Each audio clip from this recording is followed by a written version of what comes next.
It's hot. Pizza, our first dish.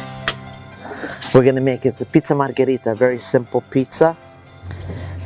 Let's extend this dough. Let's see how this one goes.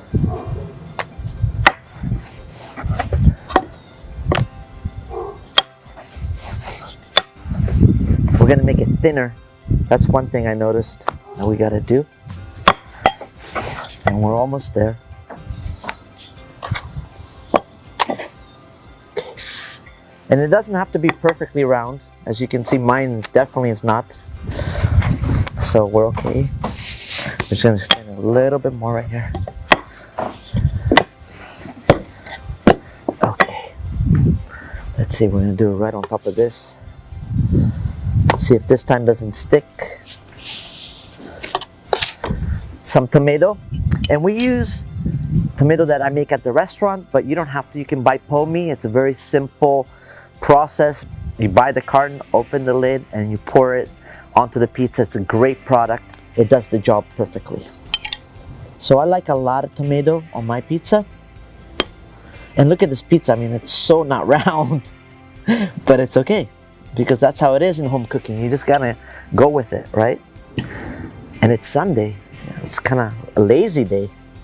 We don't need to be perfect. Okay, some oregano, grounded oregano, which makes it very good. Now we need some mozzarella. And I buy this also at the market. These are called bocconcini, and the reason why they're called bocconcini is because they're smaller in size than regular mozzarella. So I work with this because it's just so much easier to break apart. Okay. We have some fresh basil, which what pizza margherita is all about. And I kind of take away the stems and use only the leaves. Now we're gonna do some olive oil,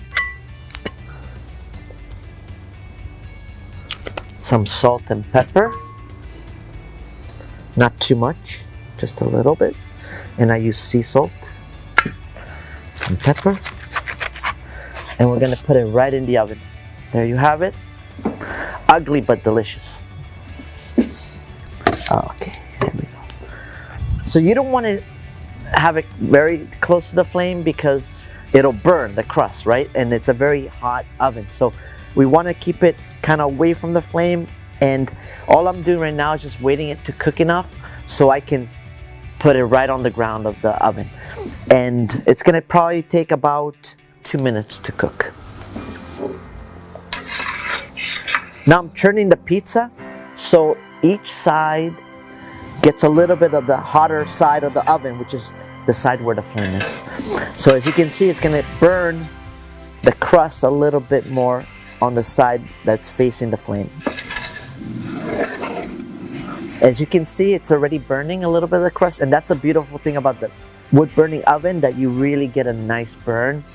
And some people say, oh, I don't like burnt pizza, but in this case, you really want that flavor because it gives it like a roasting wood burning oven flavor, exactly what you're looking for. Because the best pizza, if you know how to use a wood burning oven, is in this oven.